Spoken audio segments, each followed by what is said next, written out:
குரு சேனலின் மாதங்களில் மார்கழி மக்கள் முன் ஆன்மீக பெருவிழா டிசம்பர் 20, 21, 22 வெள்ளி, சனி, ஞாயிறு மாலை 6:30 மணிக்கு. இடம் ஆண்டாள் கோவில், ஸ்ரீவில்லிபுத்தூர்.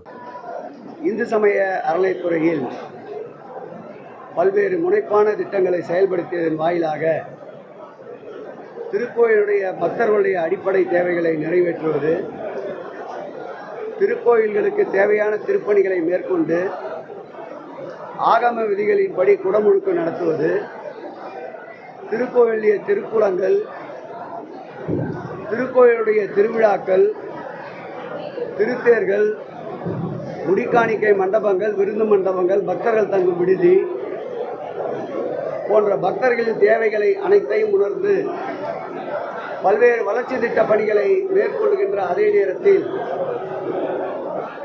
திருக்கோயிலுடைய வளர்ச்சி திட்ட பணிகளுக்கு தேவையான பொருளாதாரத்தையும் திரட்டுகின்ற ஆட்சி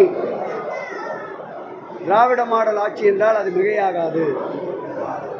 அந்த வகையில் திருக்கோயிலில் உபயோகமற்று கிடந்த காணிக்கையாக வரப்பெறுகின்ற பலமாற்று பொன்னினங்கள் எந்த விதமான பயன்பாடும் இல்லாமல் திருக்கோயிலே மூட்டைகளாக கட்டி வைக்கப்பட்டிருந்தது.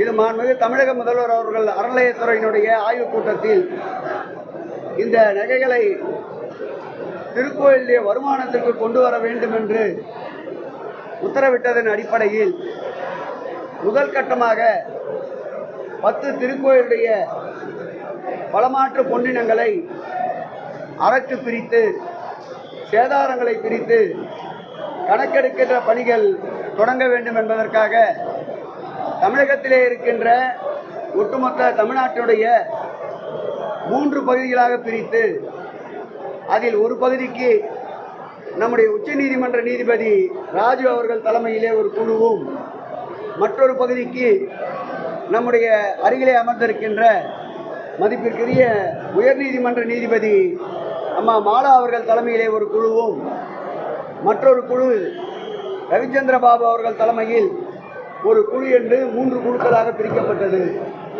அந்த 3 குழுக்கள் தொடர்ந்து 23 திருக்கோயில்களில் இந்த பலமாற்று பொன்னினங்களை பிரித்து, அதில் முதல் கட்டமாக 10 திருக்கோயில்களுக்கு பிரிக்கப்பட்ட தங்க நகைகள் மும்பையிலே இருக்கின்ற ஒன்றிய அரசுக்கு சொந்தமான அந்த தொழிற்சாலையிலே அனுமதிக்கப்பட்டு, அதன் வாயிலாக பிரித்தெடுக்கப்பட்ட ஒட்டுமொத்தமான தங்க நகையினுடைய மதிப்பு சுமார் 442 கிலோ 107 கிராம் வைப்பு நிதியாக வைக்கப்பட்டு, ஆண்டுதோறும் அந்த நகைக்கு 5,79,00,000 ரூபாய் ஆண்டுதோறும் வட்டி தொகை பெறப்படுகின்றது. பெறப்படுகின்ற இந்த வட்டி தொகை அந்த 10 திருக்கோயிலுடைய தேவைகளுக்கு, பக்தர்களுடைய அடிப்படை தேவைகளுக்கு பயன்படுத்தப்பட்டு வருகின்றது. மேலும் தற்போது 13 திருக்கோயில்களில் இந்த தங்க நகைகள் அறக்கு சேதாரங்கள் நீக்கப்பட்டு கணக்கிடப்பட்டிருக்கின்றது. அந்த தங்க நகைகள் என்பது 13 திருக்கோயில்களில் கடந்த 2 நாட்களில் நம்முடைய மாசாணியம்மன் திருக்கோயிலில் 28 கிலோ தங்க நகைகள் மும்பைக்கு எடுத்து செல்வதற்கு ஒப்படைக்கப்பட்டிருக்கின்றது. அதேபோல் நம்முடைய திருச்சியிலே இருக்கின்ற குணசீலம் திருக்கோயிலில் 12 கிலோ தங்க நகைகள் மும்பை உருக்காலைக்கு எடுத்து செல்வதற்கு ஒப்படைக்கப்பட்டிருக்கின்றது.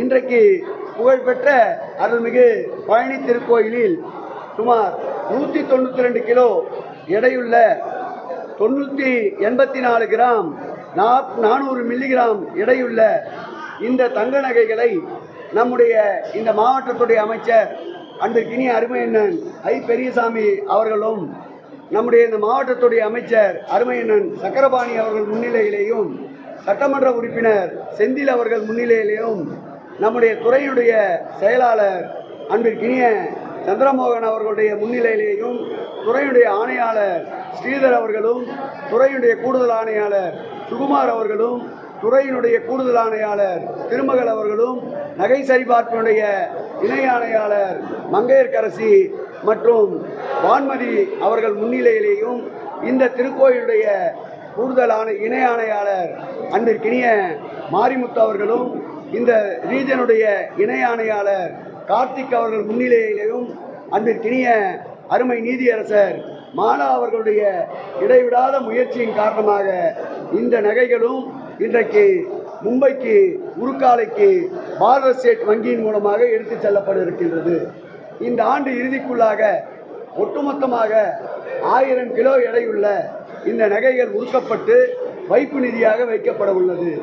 அப்படி இந்த 1000 கிலோ நகை உருக்கப்பட்டு வைப்பு நிதியாக வைக்கின்ற பட்சத்தில் சுமார் ஆண்டுதோறும் 12 கோடி ரூபாய் அளவிற்கு திருக்கோயில்களுக்கு வருமானம் வருகின்ற ஒரு சூழலும், அதே நேரத்தில் கிட்டத்தட்ட 700 கோடி ரூபாய் அளவிற்கு தங்கம் வைப்பு நிதியாக திருக்கோயிலுடைய சொத்துக்களுடைய மதிப்பும் உயர்கின்ற ஒரு அற்புதமான திட்டத்தை வழங்கிய மாண்புமிகு முதலமைச்சர் அவர்களுக்கு துறையினுடைய அமைச்சர் என்ற வகையில் என்னுடைய நன்றியை மகிழ்ச்சியோடு தெரிவித்துக் கொள்கிறேன். இந்த பணி மேலும் தொடரும்.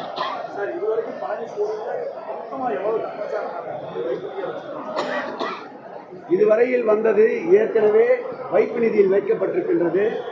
ஏற்கனவே டபுள் லாக்கரில் ஒரு குறிப்பிட்ட அளவு ஒரு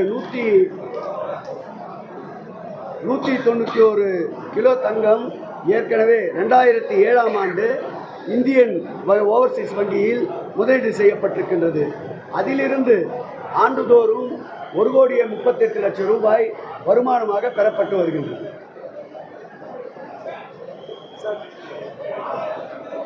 சொல்லுங்க.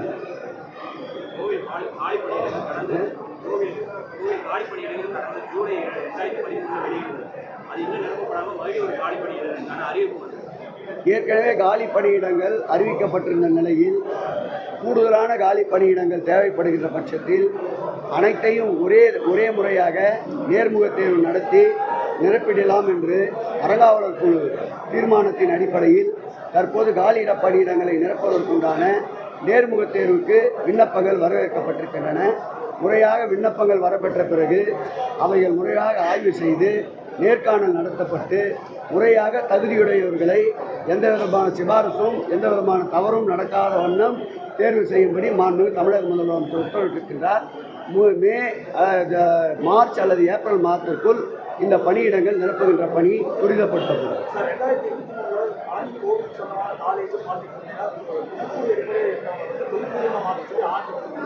அவை ஏற்கனவே அவர்களை தேர்வு செய்கின்ற பொழுது இந்து சமய அறநிலைத்துறையும் கல்வித்துறையுடைய நாம்ஸுக்கு உட்பட்டு அவர்கள் தேர்வு செய்யப்படவில்லை. ஆகவே அவர்களை நிரந்தரமாக்கப்பட முடியாது என்ற சூழ்நிலையில் தான் அவர்களுக்கு தொகுப்பூதியத்தை உயர்த்தி தந்த அரசு இந்த அரசு.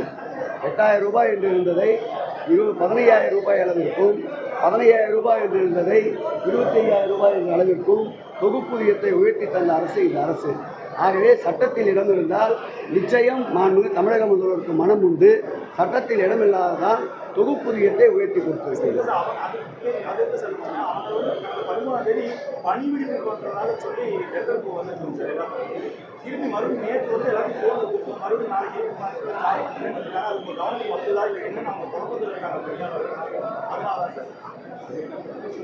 பிரேக் ஆஃப் சர்வீஸ் கொடுத்து தான் எப்பயுமே கூப்பிடுவாங்க. இல்லை, பிரேக் ஆஃப் சர்வீஸ் தான் அதோட அர்த்தம். கொடுத்துட்டு மறுபடியும் அப்படியே கண்டினியூ பண்ணி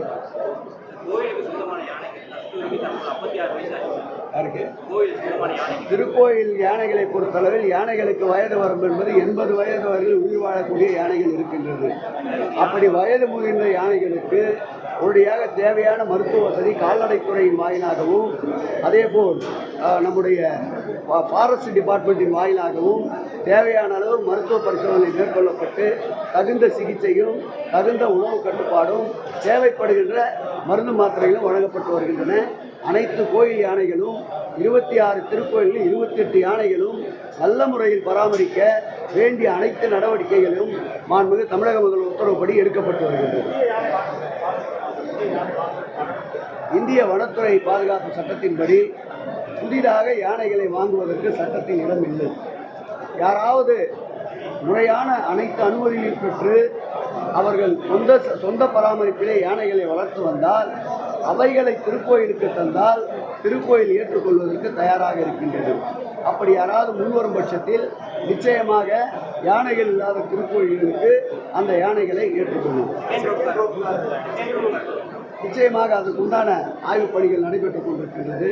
மிக விரைவில் அதற்குண்டான அறிவிப்பு வெளியாகும். மலேசியா, ஜப்பான் போன்ற நாடுகளுக்கு கூட சென்று அங்கு இயக்கப்படுகின்ற ரோப்கார்களை எப்படி இயக்குகிறார்கள், எத்தனை பேர் ஒரு முறையில் செல்ல முடியும், எவ்வளவு நேரம் பிடிக்கிறது, நவீன வசதி அதற்கேற்றாற்போல் இங்கு அமைக்கப்படுமா என்பதை நம்முடைய அறங்காவலர் குழுவாக சென்று பார்த்து வந்திருக்கின்றது. அதற்குண்டான சாத்தியக்கூறுகள் ஆராயப்பட்டு வருகின்றது. வெகு விரைவில் முதலமைச்சருடைய அனுமதி பெற்று அறிவிக்கப்படும். போற்றுவோம். ஏற்கனவே இந்த ஆட்சி வந்த பிறகுதான் 8000க்கும் மேற்பட்ட திருக்கோயில்களுக்கு அறங்காவலர் குழு நியமிக்கப்பட்டிருக்கின்றது.